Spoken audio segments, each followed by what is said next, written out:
L'Europe craint une nouvelle course aux armements nucléaires après le retrait des États-Unis du traité sur les forces nucléaires à portée intermédiaire.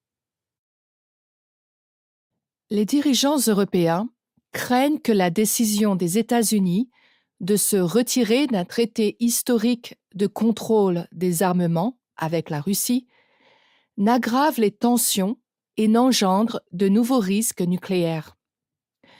Le président des États-Unis, Donald Trump, a annoncé samedi dernier que les États-Unis allaient se retirer du traité sur les forces nucléaires à portée intermédiaire, qui est connu pour avoir contribué à la fin de la guerre froide.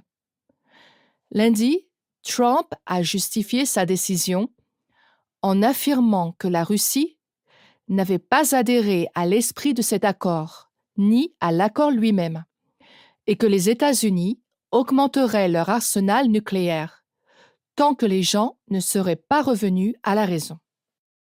Le traité, signé en 1987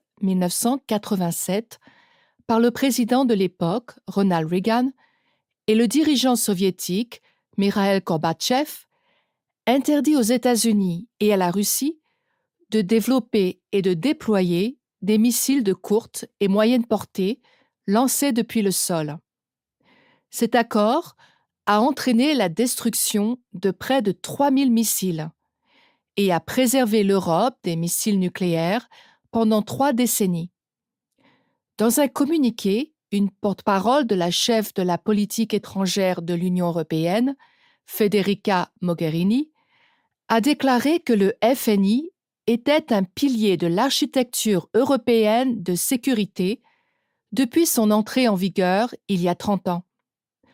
Lors d'une conversation téléphonique avec le président Trump, le président français, Emmanuel Macron, a également souligné dimanche l'importance de ce traité pour la sécurité européenne.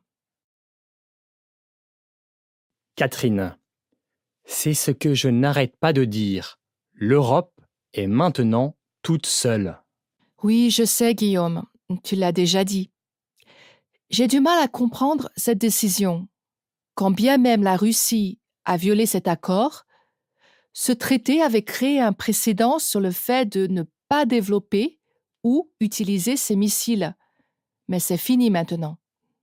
La vraie question, c'est et maintenant, devons-nous nous attendre à une nouvelle course aux armements? Et pendant ce temps, est-ce que l'Europe et le reste du monde vont se contenter d'observer et d'attendre? L'Europe n'est pas complètement impuissante. Nous pouvons refuser d'accueillir des missiles nucléaires. Pas plus tard qu'hier, le secrétaire général de l'OTAN a déclaré qu'il n'y avait pas de projet d'augmentation des missiles en Europe.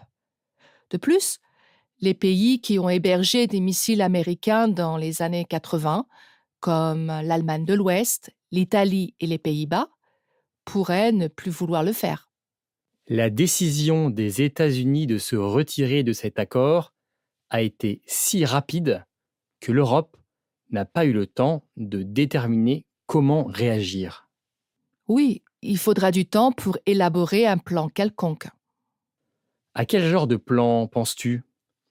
L'Europe est divisée politiquement.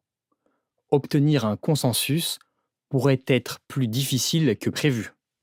Et donc, Je ne sais pas quelle est la solution, mais je pense que la fin de ce traité pourrait être l'indicateur le plus significatif que le monde tel que nous le connaissons est en train de changer.